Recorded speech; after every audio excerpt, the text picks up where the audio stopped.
episode 25 of Did You Bring the Hummus podcast. I'm Kimberly, your host, and I'm super excited to be here with you today. Did You Bring the Hummus is a podcast to help you go vegan. Every 2 weeks, I'll share a new episode discussing all things vegan. Most importantly, we'll talk about how to embrace this meaningful decision with fervor and fun. Episodes post every other Monday on your favorite podcast app. Before we get started, I have one very important question for you. Did you bring the hummus? Well, Thanksgiving is fast approaching. I honestly am finding it hard to believe that the end of the year is so near. And as a quick aside, I was just listening to Gay Hendricks' book, The Big Leap. And towards the end, I was struck by these concepts that he presents of Newtonian time and Einstein time. So, in Newtonian time, just a brief overview. In Newtonian time, uh, which is the one that most of us seem to experience and live in, time is limited and outside of ourselves. So we feel like we've only got 24 hours in a day. If only we could make more time, we'll never get everything done, and we feel constantly rushed. However, in Einstein time, we are the source of time. So time is no longer out there, but in here. I'm pointing to myself, by the way. I've definitely been living in Newtonian time like my whole life. But now that this idea of Einstein time has been presented to me, I am going to give that a try. So I'll let you guys know how it goes. Anyway, for the reason we're here today, I'm talking about Thanksgiving. So I did an episode last year about Thanksgiving, but I mean, it comes around every year, so why not keep talking about it? If you search vegan Thanksgiving on Google, the entire first page is just recipes, which honestly is quite helpful given that this is a holiday that is centered around food. That's like all anybody talks about. Yeah, I know it's called Thanksgiving, but how much of that day do we spend with, the people that we care about actually talking about or focused on what we're thankful for? I know that in my family, Thanksgiving was very typically just the four of us, my parents, my brother, and I. And, as we got older, if we were dating, occasionally whoever we were dating might join us. But it was never the holiday that we spent with extended family. It was very typically just the four of us. And we would do, a little round the table, say what we're thankful for before we ate. We were not a praying family, so we didn't do that, but we did talk about what we were grateful for. But that was it. It was really just those moments. And I think that's pretty common for most of us that we aren't spending all day. And I mean, can you spend all day just talking about what you're thankful for? Maybe that'd be cool. Um, but it didn't come up throughout the day, or it wasn't talked about kind of on and off. It was just that those few moments before we started to eat. Most of what we think about, well, most of what we talk about when we're talking about Thanksgiving is the food. What are we eating? Who's bringing what? Will there be anything for me? Will I like what they're having? It better be a traditional Thanksgiving, blah, blah, blah, all that stuff, right? So it is very heavily centered around food. Something that I'll just touch on quickly, which really bothers me, and maybe it bothers some of you too, is the whole like Black Friday sales starting on Thanksgiving, like people lining up before the Thanksgiving meal even gets cold because the stores are opening and they can't miss a big, a great deal or something. And it just, I mean, I'm sure there are people that are thinking like, if I can get this stuff on sale and it will help me bring some joy to my family come the holidays, I'm sure that there are people that feel that way. And that's their thought. It allows them to maybe give more because the prices are lower. But my gosh, I don't know. Just the amount of people that have been trampled and harmed, the fights that break out when that last video game console or whatever is grabbed, and there were 20 more people online, or 1,000 more people online, whatever. I think we're just getting away from the idea of just being thankful for what we have. And sure, some people would say, like, well, when you have things, you can be grateful for them. What about people who don't have? And you're right. Like, I'm not in a position to speak from a place where I don't have things. But I think that no matter where we are in life, and please forgive me if it feels like I'm overstepping, even when life is really super hard, being thankful for whatever we do have, and I'm it doesn't have to be physical items. I'm just thankful for maybe a relationship, for the ability to do something. I mean, sometimes some days are just so hard. It's enough to be thankful that you woke up and that you showed up for the day. We get away from that so much. To get back to the basics of human nature and the relationships that we have, and I mean that's humans are, tribal by nature, right? We need people around us. It's how we operate best. So, I guess just try to think about what else you have to be thankful for besides all the things, or the ability to go shopping on Black Friday meaningful, if that's meaningful to you. Well, I've had quite a few tangents already, and we're only a couple of minutes in. Cool. Um, so, for me, considering the focus of Did You Bring the Hummus, one of the things I'm most thankful for is that I found veganism, and that chose to I've chosen to live this way every day because it fulfills me in a way that I don't think anything else can. It's just so beautiful and comforting and loving. And when you get down to what it means, being compassionate, opening our eyes and our hearts to some of the hardest things, and being, brave enough and strong enough to sit with it and be with it.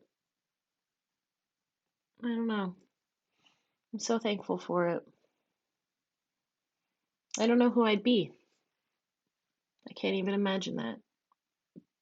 I don't know that there was any other way for me. And that feels pretty nice. All right. So let's talk about being vegan on Thanksgiving. We've got to talk about the food, right? As I said, it's a very food-centered holiday. Um, so, as a vegan, like, you don't have to eat just side dishes, and you certainly don't need a plate that is just various hues of beige and white, with the occasional pop of yellow if you like corn. Um,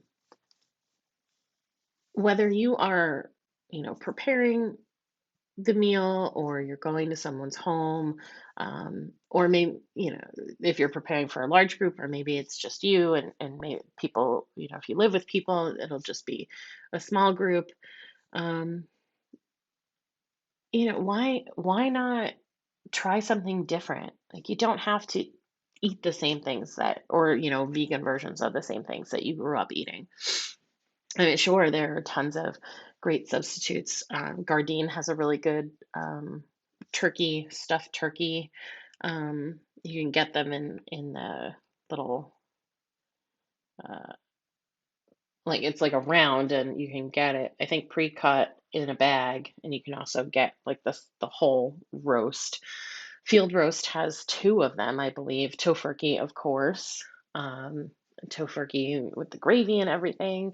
Um, And so you can find like a turkey substitute if you want to, and you can do all the standard traditional sides and potatoes and uh, and corn and stuffing. That's if that's your jam, then do it. But like you also don't have to do that. And also, no matter what, make sure you have some fresh vegetables. Like don't overcook the broccoli. Just make sure you have something super fresh, super light, in addition to all of those other foods that can be so like heavy. You want to it's comfort food, sure, but why not add some greens to it and just make it a little bit more exciting? But also, like, why not look at other cuisines? Maybe make something you've never had before. If you're feeding a bunch of people, I would say, do a test run the week before just to make sure it's something that's good and that you want to serve. But I actually looked up. I live in New Jersey, right? And we there was a large Native American population here. And so I looked up the Lenape tribe lived in this area where I am now. And you can find just Google, um, a tribe that lived in or lives in your area and look at some of their traditional foods. Of course, corn is on there, corn and squash. So you can certainly make, a dish centered around that. That would be amazing. You stuff some squash with some veggies and maybe some breading and some corn. Um, but I found that a really common food was called a journey cake. And cake means bread, so it's not actually like a sweet cake, it's more like a cornbread. And so you can make something like that and really kind of honor the indigenous people instead of the traditional story around Thanksgiving. And I'm not saying like, try to create a whole Native American theme. We want to be careful. Appropriation is a real thing, but doing something to honor the people whose land you now live on, and maybe just bring in some of their traditional dishes. I mean, some of them are likely vegan just by nature of the way that vegetables and breads and stuff were made back then. And if not, you can very easily veganize tons of different recipes. And if you have something that you want to make and you need some help veganizing it, reach out to me. It's kind of one of my favorite things to do. So I'd be more than happy to help you out with that. But I think that that would be a really cool thing. And it also will give you something else to talk about with your family. Maybe do some research on the tribes that lived in your area and maybe have that be a conversation piece. And it doesn't have to be a conversation piece about, um, like, you don't have to get political about it. Maybe just celebrate, the culture, some interesting facts, maybe open people's minds to maybe do some more research of their own and learn something new about the history of where you currently live. Um, Also, by the way, in New Jersey, I don't know how many people know this. I didn't know it. And I grew up here. I didn't know it for a very long time.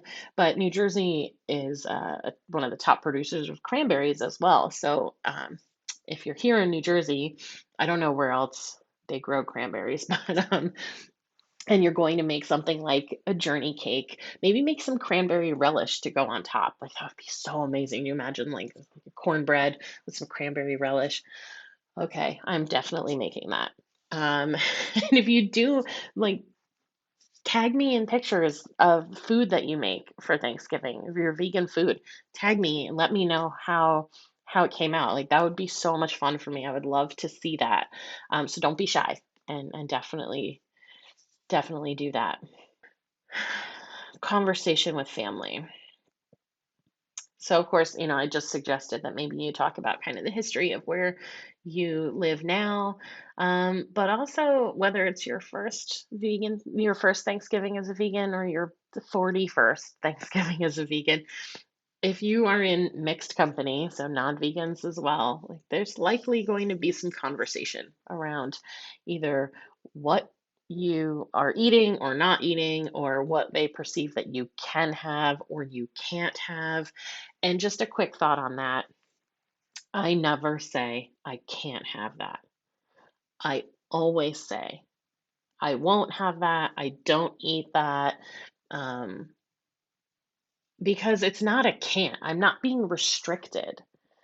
And I think that's an important message to get across, especially if people are starting to challenge you. Oh, you can't eat this, you can't eat that. They're acting like going vegan is taking you away from so many things, but it's not, because you are choosing to live a different way. Um, it's not about what you can't do. It's what about what you are choosing to do. I choose not to eat that. I will not eat that. I do not eat that. Um, same way, like, I don't go to the circus, things like that, right? You don't say, "I can't go to the circus because I'm vegan." You say, "I don't go to the circus because you don't want to." So it isn't, so just be mindful of that too. Language is really important, and people, whether or not they realize it, they pick up on words like that. And those words have meaning. Words have meaning. So you have some options, right? If your family is giving you a hard time about, the fact that you aren't eating the foods that have been provided. So you have a couple of options, right? You can engage with them. You know your family members better than me, so you get to choose. Know yourself as well, though. Are you a person who even wants to engage? You can change the subject. You can find another, find another topic to concentrate on.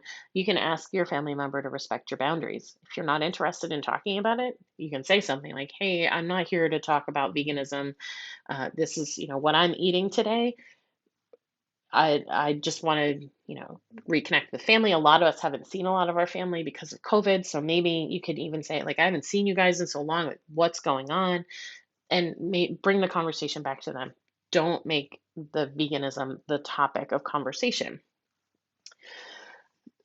And so, it can be tough to decide how to approach that.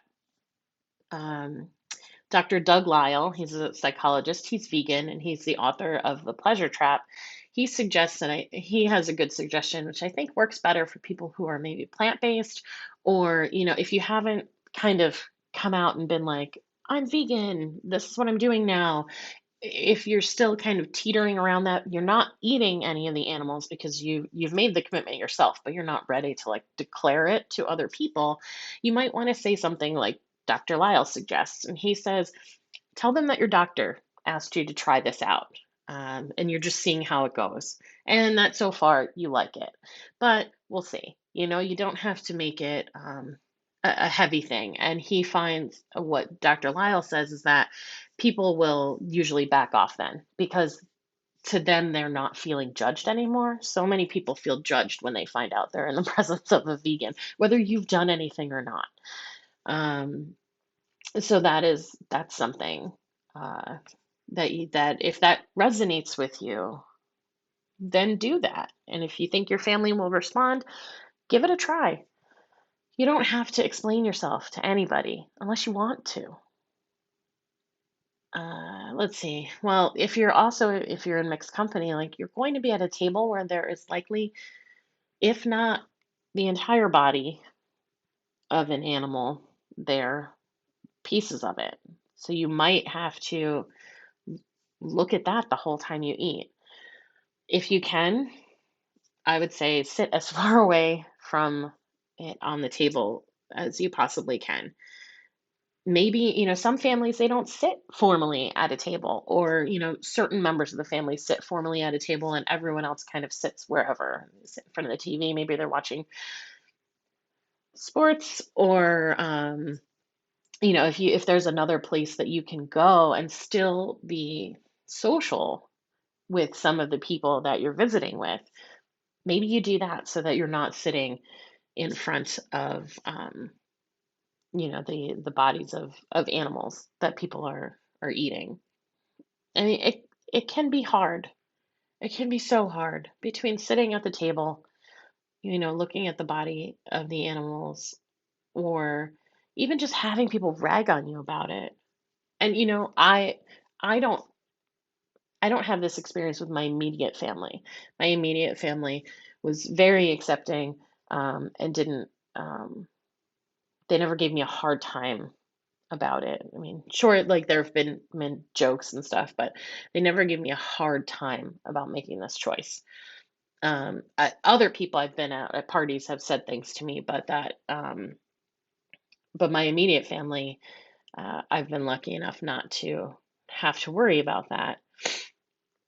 But like if people are ragging on you, like, and you don't have to explain what got you to this point in making this change in your life.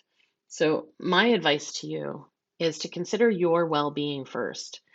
If confrontation isn't your thing, or you know that your family is just trying to make you upset, not engaging in this way can be incredibly powerful and allows you to avoid the damage of fighting with another person. For me, I never want to be the combative vegan. It's just not my approach. I would much rather avoid the argument and just have people simply see me as the happy vegan that I am. We don't know who else is watching us, right? And who else will see as we show up like this and maybe start to go, oh, you know what? Being vegan really isn't that big of a deal. Being vegan isn't that hard. She seems really happy. Maybe it's a good thing to do. I really love animals. Maybe I shouldn't be eating them either. We don't know. We don't know who we could be inspiring in any moment. We can inspire people just as much with what we don't say as what we do. And when I first went vegetarian, I felt that it was my duty to fight for the animals by arguing with every person, family or not, who gave me a hard time about it.